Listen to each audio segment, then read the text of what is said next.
राष्ट्रपति द्रौपदी मुर्मू के द्वारा संविधान के अनुच्छेद 143(1) के तहत सुप्रीम कोर्ट से पूछे गए 14 सवालों ने एक बार फिर भारतीय लोकतंत्र के तीनों स्तंभों विधायिका, कार्यपालिका और न्यायपालिका के बीच की संवैधानिक सीमाओं और संतुलनों पर एक अहम बहस छेड़ दी है।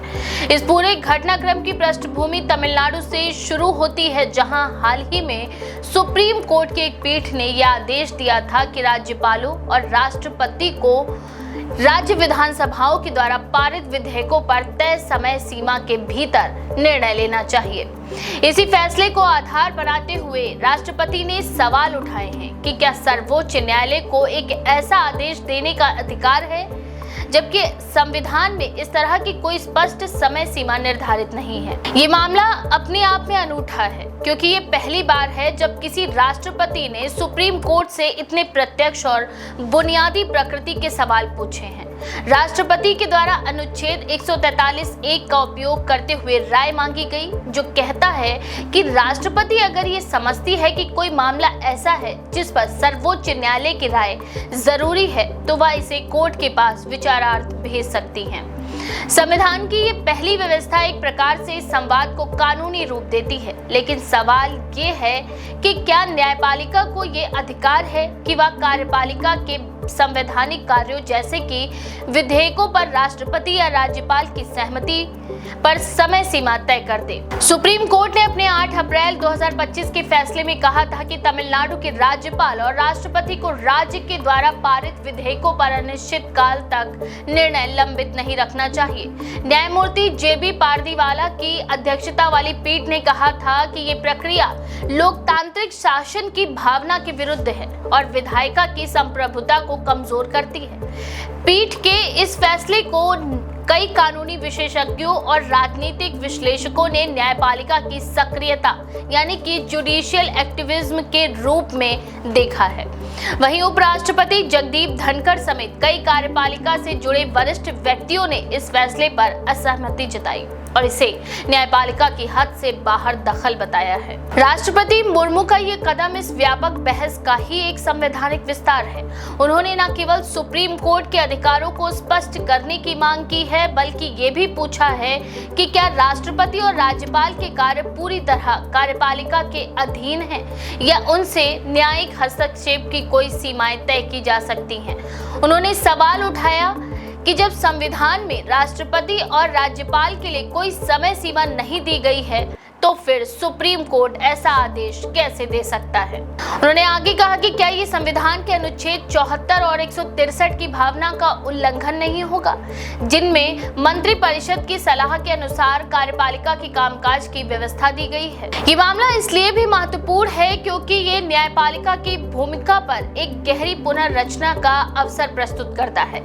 संविधान निर्माता डॉक्टर BR अम्बेडकर ने संसद में बार बार ये स्पष्ट किया था कि राष्ट्रपति एक संवैधानिक प्रमुख है और वे मंत्रिपरिषद की सलाह से ही कार्य करते हैं। राज्यपाल भी राज्य के मंत्रिपरिषद की सलाह से ही काम करते हैं, सिवाय कुछ अपवादों के। लेकिन पिछले कुछ वर्षों में राज्यपालों द्वारा विधेयकों को महीनों या वर्षों तक लंबित रखने की घटनाएं काफी बढ़ गई हैं। उदाहरण स्वरूप तमिलनाडु में कई विधेयकों को राज्यपाल ने महीनों तक रोके रखा, जिनमें से कुछ को राष्ट्रपति की स्वीकृति के लिए भेजा गया और कुछ को वापस किया गया। इससे राज्यों में राजनीतिक असंतोष पैदा हुआ और केंद्र राज्य संबंधों में तनाव भी देखने को मिला। मुख्य न्यायाधीश भूषण रामकृष्ण गवई, जिन्होंने हाल ही में भारत के 52वें मुख्य न्यायाधीश के रूप में शपथ ली है, उनके सामने ये एक बहुत बड़ा संवैधानिक परीक्षण होगा। राष्ट्रपति के द्वारा भेजे गए 14 सवालों पर विचार करने के लिए उन्हें संविधान पीठ का गठन करना होगा, जिसमें कम से कम 5 जज शामिल होंगे। ये पीठ ये तय करेगी कि न्यायपालिका राज्यपालों और राष्ट्रपति को किसी निर्णय के लिए समय सीमा निर्धारित करने का अधिकार रखती है या नहीं। ये फैसला आने वाले वर्षों में न्यायपालिका की शक्तियों की परिधि को ही नहीं, बल्कि केंद्र राज्य संबंधों की प्रकृति को भी प्रभावित कर सकता है। राष्ट्रपति के सवालों के जवाब में सुप्रीम कोर्ट को ये स्पष्ट करना होगा कि न्यायिक समीक्षा की सीमाएं क्या है और क्या कार्यपालिका के निर्णयात्मक कार्यों में न्यायपालिका का हस्तक्षेप संविधान सम्मत है। उदाहरण के लिए, अगर कोई राज्यपाल जानबूझकर किसी विधेयक पर निर्णय नहीं ले रहा है और इससे विधायिका की भूमिका निष्क्रिय हो रही है, तो क्या न्यायपालिका हस्तक्षेप करके इसे गति देने का आदेश दे सकती है? ये प्रश्न विशेष रूप से इस पृष्ठभूमि में महत्वपूर्ण है जब भारत में कुछ राज्यों में राज्यपालों और चुनी हुई सरकारों के बीच टकराव की स्थिति बनी हुई है। एक और न्यायपालिका का तर्क है कि विधायिका की संप्रभुता तभी सार्थक है जब उसके निर्णयों को समय पर लागू किया जाए। दूसरी ओर कार्यपालिका का कहना है कि राष्ट्रपति और राज्यपाल संविधान के तहत स्वतंत्र भूमिका निभाते हैं और उनके निर्णयों में समय सीमा तय करना उनके संवैधानिक विवेक का हनन होगा। लेकिन अगर राज्यपाल अथवा राष्ट्रपति राजनीतिक कारणों से किसी विधेयक पर निर्णय टालते हैं तो ये न केवल लोकतंत्र को कमजोर करता है बल्कि राज्यों के संघीय अधिकारों पर भी चोट करता है। संविधान विशेषज्ञों का मानना है कि अनुच्छेद 200 और अनुच्छेद 201 के अंतर्गत राज्यपाल और राष्ट्रपति को यह अधिकार प्राप्त है कि वे विधेयकों को मंजूरी दे, वापस भेजे या विचारार्थ राष्ट्रपति को भेजे। लेकिन यह अधिकार अनिश्चितकालीन नहीं माने जा सकते क्योंकि लोकतंत्र में निर्णय प्रक्रिया का एक समयबद्ध होना आवश्यक है। सुप्रीम कोर्ट के पूर्व न्यायाधीश मदन बी लोकुर का मानना है कि न्यायपालिका को समय सीमा तय करने का अधिकार नहीं है, लेकिन वह ये निर्देश दे सकती हैं कि निर्णय टालने की प्रवृत्ति लोकतंत्र के खिलाफ है और कार्यपालिका को इसमें लापरवाही नहीं बरतनी चाहिए। ये मामला एक बड़ा कानूनी और संवैधानिक विमर्श पैदा कर रहा है। आने वाले महीनों में जब सुप्रीम कोर्ट की संविधान पीठ इस मामले की सुनवाई शुरू करेगी तो देश भर की निगाहें उस दिशा में होंगी। खासकर राज्यों में चुनी हुई सरकारें ये देखना चाहेंगी कि क्या उन्हें विधायी स्वतंत्रता और निर्णयात्मक स्वायत्तता की गारंटी दी जाती है या कार्यपालिका के संवैधानिक प्रमुखों के द्वारा इन पर बार बार हस्तक्षेप होता रहेगा। ये सवाल भी अहम है कि क्या सुप्रीम कोर्ट का फैसला केवल मार्गदर्शक होगा या बाध्यकारी। यदि बाध्यकारी होता है तो इसका अर्थ ये होगा कि राष्ट्रपति और राज्यपाल को निर्धारित अवधि के भीतर निर्णय लेना ही होगा, अन्यथा ये न्यायिक अवमानना का मामला बन सकता है। यदि केवल मार्गदर्शक होता तो इसका राजनीतिक लाभ उठाते हुए कार्यपालिका पुनः निर्णय को लंबित रखने की प्रवृत्ति को अपनाती रहेगी।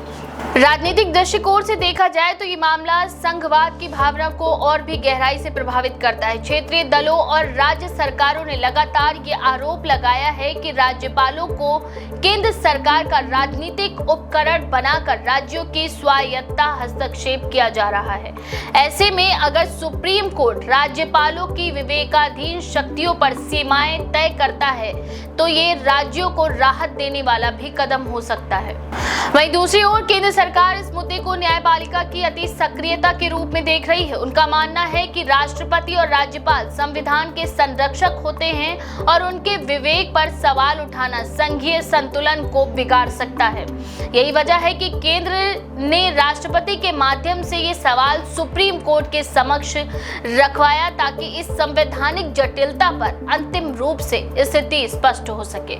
इस पूरे घटनाक्रम ने यह भी दर्शा दिया है कि भारतीय संविधान की कई धाराओं की व्याख्या समय और परिस्थितियों के मुताबिक बदली जा सकती है। संविधान एक जीवंत दस्तावेज है जिसकी व्याख्या और प्रयोग समाज की आवश्यकताओं के अनुसार किया जाता है, लेकिन इसके साथ ये जिम्मेदारी भी न्यायपालिका पर आती है कि वह इन व्याख्याओं को संतुलित और लोकतंत्र के मूल्यों के अनुकूल बनाए रखे। राष्ट्रपति मुर्मू के 14 सवालों ने केवल कानूनी बहस नहीं बल्कि एक गहरा राजनीतिक और प्रशासनिक विमर्श भी शुरू कर दिया है। इससे आने वाले समय में न्यायपालिका, कार्यपालिका और विधायिका के बीच के संबंधों में नई परिभाषाएं तय होंगी। मुख्य न्यायाधीश गवई के कार्यकाल की ये शुरुआत एक ऐसे विषय से हुई है जो केवल न्यायिक ही नहीं बल्कि लोकतंत्र की आत्मा से जुड़ा हुआ प्रश्न है। क्या भारत की सर्वोच्च अदालत संविधान के उस मौन को तोड़ेगी जो राष्ट्रपति और राज्यपाल की शक्तियों की समय सीमा पर कुछ नहीं कहता? या फिर वह उस मौन को उसकी गरिमा के साथ बनाए रखेगी? यही इस संवैधानिक परीक्षण का मूल प्रश्न होगा। आपका इस बारे में क्या विचार है? अपनी राय कमेंट में जरूर लिखें। ऐसी और भी खबरों के लिए देखते रहिए द पेज 19।